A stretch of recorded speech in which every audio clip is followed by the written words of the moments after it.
Inside a family home in Southern California. 13 siblings living in deplorable conditions, tortured by their own parents. मेरी माँ जो है मेरी बहन पे इमोशनली पूरी तरह से निर्भर थी।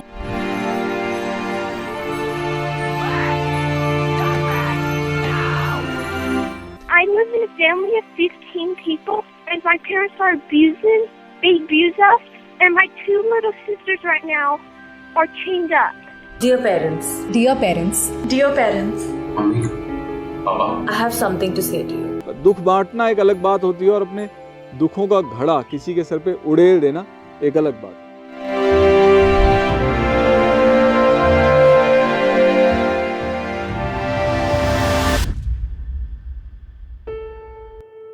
क्या आपने कभी सोचा है कि क्यों कुछ लोग अपने आप को रिलेशनशिप्स और मैरिजेस में एडजस्ट नहीं कर पाते? इवन उनको सोशल रिलेशनशिप्स बनाने में भी काफी डिस्कम्फर्ट फील होता है। वहीं कुछ लोग ऐसे भी होते हैं जिनको छोटे छोटे डिसीजंस लेने में भी दूसरों पे डिपेंडेंट होना पड़ता है। क्या आप भी उन लोगों में से हैं जिनको अपनी थॉट्स में क्लैरिटी नहीं मिल पाती और इस वजह से उनको अपने आइडियाज को कॉलेज या वर्क प्लेस पे शेयर करने में एक अलग ही ऑकवर्डनेस सी फील होती है and most of the times वो आइडियाज परफेक्ट भी नहीं लगते? और have you ever felt that whatever you do is never good enough और हमेशा एक इनकम्प्लीटनेस वाली फीलिंग आती है no matter what you do and what you achieve?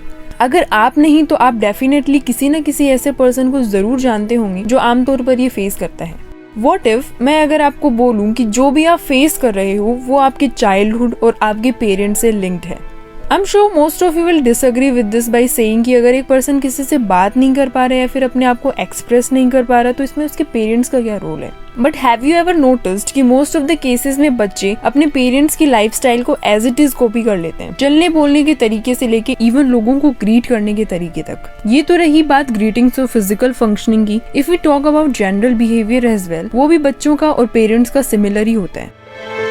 According to the research of National Medicine, there is a family system theory in psychology that says that family is like a connected team where everyone affects and is affected by each other. BUSSW की एक doctoral candidate Lisa बताती हैं कि बचपन से ही उनको उनके parents को प्लीज करने का एक अलग ही प्रेशर था। उनके पेरेंट्स को बुरा फील ना हो इस वजह से वो उनके सामने अपने आप को एक्सप्रेस भी नहीं कर पाती थी और इस वजह से उनका करियर भी काफी अफेक्ट हुआ। उन्हें लाइफ के हर एक एस्पेक्ट में कॉम्प्रोमाइज करना पड़ा, बीट रिलेशनशिप्स, करियर, फ्रेंड्स और इवन क्लोथिंग चॉइसेस। लीजा बताती हैं कि जब आप अलग अलग पर्सपेक्टिव के लोगों से इंटरेक्ट करते हैं जिनका इंटेलेक्ट आपसे सिमिलर हो तो आपकी एक अलग ही एक्सपेक्टेशन सेट हो जाती है और फिर आप एक्सपेक्ट करते हो कि आपको आपके घर में भी वैसा ही माहौल मिले। लेकिन जब घर में इसके टोटली उल्टा इन्वायरमेंट मिलता है तो ये काफी डिप्रेसिंग हो जाता है। And also at home you are ashamed of certain things you thought were normal. घर वालों के दिए गए फिजिकल और मेंटल पेन को कंपनसेट करने के लिए लीजा अपने आप को बार बार यही याद दिलाती है कि ये सब उनकी भलाई के लिए ही है। लेकिन क्या एक्चुअल में उनका भला हुआ? Not at all. लीजा के केस में वो अपने पेरेंट्स की रेस्पेक्ट तो जरूर करती हैं, लेकिन not because of the feeling of gratefulness but because of obligation. अपने थेरेपिस्ट के सामने इन चीजों को वेंट आउट करना और एक्सेप्ट करना उनके लिए बहुत पेनफुल और एक ट्रिगरिंग टास्क था। साइकोडायनेमिक थ्योरी के अकॉर्डिंग बचपन के अर्ली एक्सपीरियंसेस और अनकॉन्शियसली सप्रेस्ड कॉन्फ्लिक्ट्स ही इंसान के बिहेवियर और पर्सनैलिटी को ट्रांसफॉर्म कर देते हैं, जिस वजह से वो पर्सन लॉन्ग टर्म तक अफेक्टेड रहता है। एक लंबे समय से स्ट्रेस में रहने वाले पेरेंट्स चिड़चिड़े, इम्पेशेंट और बच्चों की नीड्स को लेके इनसेंसिटिव हो सकते हैं। उनका ये बिहेवियर इमोशनल आउटबर्स्ट, नेग्लिजेंस और यहाँ तक कि फिजिकल और वर्बल अब्यूज जैसे टॉक्सिक बिहेवियर्स के रूप में दिख सकता है। या फिर पेरेंट्स जिनकी अपब्रिंगिंग एक टॉक्सिक एनवायरनमेंट में हुई हो वो भी अनकॉन्शियसली उस बिहेवियर को रेप्लिकेट करने लग जाते हैं। इसको साइकोलॉजिकल टर्म्स में इंटरजेनरेशनल ट्रांसमिशन कहते हैं। साइकोडायनेमिक थ्योरी से हम ये समझ सकते हैं कि कैसे अर्ली एक्सपीरियंसेस या अनरिजॉल्व्ड इश्यूज एक पेरेंट के बिहेवियर को प्रभावित कर सकते हैं और इससे हम बिहेवियर के पैटर्न्स को समझ जरूर सकते हैं, लेकिन उनके टॉक्सिक बिहेवियर्स को कभी जस्टिफाई नहीं किया जा सकता। एक डिसफंक्शनल फैमिली में बड़ा होना आपको एक टोटली डिसफंक्शनल अडल्टहुड दे सकता है। एक अडल्ट जो टॉक्सिक हाउसहोल्ड में पला बड़ा हो मल्टीपल इश्यूज फेस कर सकता है, जिनमें से कुछ इश्यूज को हम डिस्कस करेंगे। पहला तो ये कि वो अपने अटैचमेंट स्टाइल को अवॉइडेंट और इनसिक्योर बना लेगा और इस अटैचमेंट स्टाइल के बहुत सारे नेगेटिव रिजल्ट्स हो सकते हैं, जैसे दूसरों पर विश्वास ना होना, फियर ऑफ इंटीमेसी भी एक इशू क्रिएट हो सकता है। दिस में result in the feeling of isolation and hinder the development of deep and meaningful connections. इसके अलावा किसी का वर्बली या फिजिकली अब्यूजिव होना, ओवर प्रोटेक्टिव या कंट्रोलिंग होना या फिर जेलस फील करना भी कुछ इश्यूज हैं जो इंसान फेस कर सकता है जब चाइल्डहुड टॉक्सिक एनवायरनमेंट में बीता हो। When we are threatened, we feel jealous. अगर कोई आपके अराउंड जेलस भी फील करता है तो हो सकता है कि उसका चाइल्डहुड एक्सपीरियंस काफी इनसिक्योर और थ्रेटनिंग रहा हो। काफी सेल्फ सेंटर्ड टॉक्सिक पेरेंट्स अपने बच्चों की जरूरतों से ज्यादा अपनी जरूरतों को पूरा करने में लग जाते हैं, which takes a huge toll on the child's mental health. जहाँ तक बच्चों के इमोशंस का सवाल है, पेरेंट्स अपने थॉट्स में इतना ऑक्यूपाइड हो जाते हैं कि उनको अपने बच्चों के लिए इमोशनली प्रेजेंट होने का टाइम भी नहीं मिल पाता। कभी कभी पेरेंट्स अपने एक्ट्स को जस्टिफाई करने के लिए मैनिपुलेशन टेक्निक्स को यूज कर सकते हैं, जिससे बच्चे मेंटली और ज्यादा ट्रिगर हो जाते हैं। जैसे कि बच्चे अगर अपना करियर डिसाइड करना चाहते हैं तो पेरेंट्स इमोशनली मैनिपुलेट करने की कोशिश कर सकते हैं कि हमने तुम्हारे लिए इतना सब किया और आज तुम एक छोटा सा करियर का डिसीजन लेने में हमें रोक रहे हो। मेरी दीदी को मेरी माँ ने गिल्टी फील करा के कन्विंस कर रखा था कि भाई तेरा जन्म मेरी इमोशनल नीड्स पूरी करने के लिए हुआ है। हमारे देश में तो होता है ना ये कि भाई पाल पोस के तुम्हें बड़ा किया, तुम इंजीनियरिंग नहीं करोगे, तुम्हें पाल पोस के बड़ा किया, तुम शादी नहीं करोगे, बच्चे नहीं पैदा करोगे। गिल्ट की डोर से हमें कठपुतलियों की तरह नचाया जाता है। अब बात सिर्फ गिल्ट की हो तो कल को हिम्मत करके कोई इन डोरियों को काट करके आजाद हो सकता है, पर हम खुद भी तो अपने लिए एक मुसीबत पैदा कर लेते हैं ना।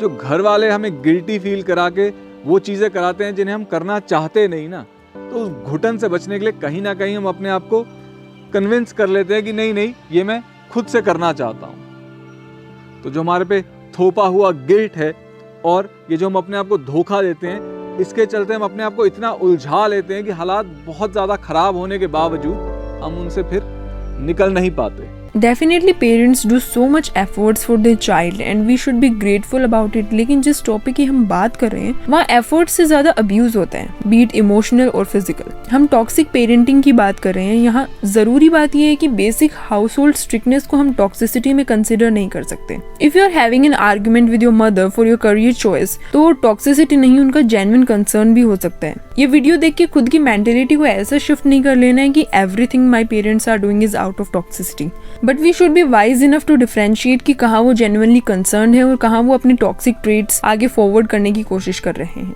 क्या हम ये मान सकते हैं कि ये जो बिहेवियर हमें टॉक्सिक लगता है वो कहीं ना कहीं उनके खुद के स्ट्रगल्स और लैक ऑफ अवेयरनेस का रिजल्ट है, या फिर सोसाइटी में एक अलग ही स्टैंडर्ड सेट हो चुके हैं, जैसे कि कोई ट्रेडिशनल वैल्यूज या लोगों का स्ट्रिक्ट डिसिप्लिन पे जोर देना कि या तो तुम अपने बच्चे को बचपन से ही कंट्रोल करना शुरू कर दो वरना वो आपके हाथों से निकल जाएगा। जाने अनजाने में घर में ऐसा माहौल बन जाता है कि बच्चा या तो इमोशनली अनस्टेबल हो जाता है या फिर वो घर से दूरी बनाना चालू कर देता है। अक्सर देखा गया है कि टॉक्सिक बिहेवियर उन पेरेंट्स में ज्यादा देखने को मिलता है जिनकी लाइफ में काफी स्ट्रगल्स रहे हों, बी इट फाइनेंशियल और इमोशनल। एग्जाम्पल के लिए जिन लोगों की अपब्रिंगिंग कुछ ऐसे अनफॉर्चुनेट हालातों में हुई होती है वो अक्सर अपने बच्चों के साथ में इमोशनल बॉन्ड बनाने में काफी असफल हो जाते हैं। अगर आप अपने आप को ऐसे हाउस होल्ड में फंसा हुआ पा रहे हैं और अगर इसका कोई एस्केप नहीं है तो काफी तरीके हो सकते हैं जिससे आप अपनी मेंटल हेल्थ को इस टॉक्सिसिटी से बचा सकते हैं। सबसे पहला तो आप अपनी बाउंड्रीज सेट कर लें कि कहाँ आपको इंटरफेयर करना है और कहाँ नहीं।